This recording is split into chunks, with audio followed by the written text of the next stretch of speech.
আসসালামু আলাইকুম রহমতুল্লাহি অবরাকাতু। সম্মানিত দিনী ভাই, আপনি কি এমন পর্যায়ে আছেন যে আপনি পবিত্র কোরআনুল কারীমকে শিখছেন, পবিত্র কোরআনকে তাজবিদ সহ সুন্দর করে পড়ার চেষ্টা করছেন এমন পরিস্থিতিতে? তাহলে এই হাদিসটি আপনার জন্য খাস একটি রহমা।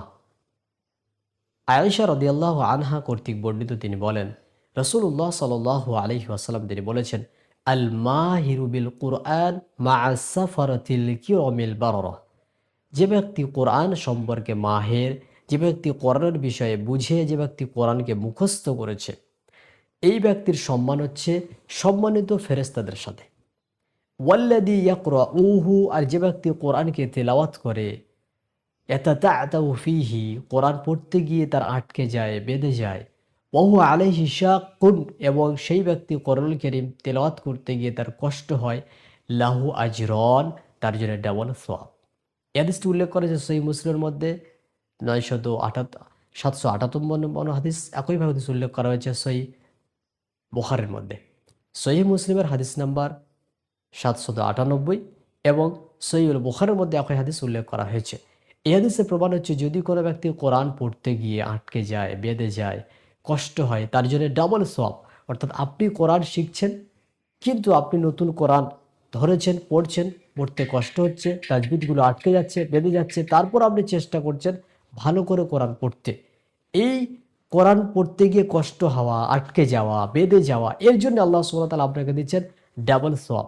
ডাবল সওয়াব মানে, তিরমিজির মধ্যে একটি হাদিস উল্লেখ করা হয়েছে, আব্দুল্লাহ বিন মাসউদ রাদিয়াল্লাহু আনহু কর্তৃক বর্ণিত, তিনি বলছেন, রাসূল সাল্লাল্লাহু আলাইহি ওয়াসাল্লাম তিনি বলেছেন, মান ক্বারা হারফা মিন কিতাবিল্লাহ ফালাহু বিহি হাসানা।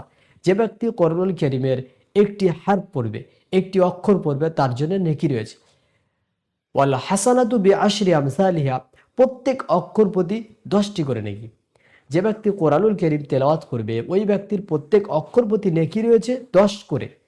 এরপর রাসূল সাল্লাল্লাহু আলাইহি ওয়াসাল্লাম বলছেন, আমি বলছি না আলিফ লাম মিম এটি একটি হারফ, বরং আলিফ একটি হারফ, লাম একটি হারফ, মিম একটি হারফ। অর্থাৎ যদি কোনো ব্যক্তি কোরআনুল কারীম পড়তে গিয়ে আলিফ লাম মিম তিনটে এই শব্দ বা তিনটে অক্ষর পড়ে, তাহলে সেই ব্যক্তির জন্য 30 নেকি।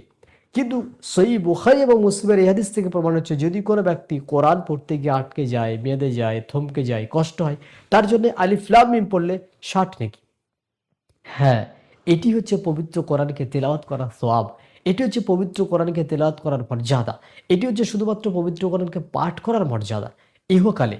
তাহলে আপনি আমি যারা পবিত্র কোরআনকে শিখছি, আমরা যেন চেষ্টা করব বেশি বেশি করে পবিত্র কোরআনকে পাঠ করার, এবং কোরআনুল কারীম শিখতে গিয়ে যদি আপনি কষ্টের মধ্যে পড়েন, তার জন্য আল্লাহ সুবহানাহু ওয়া তাআলা আপনার জন্য রেখেছেন ডাবল সওয়াব।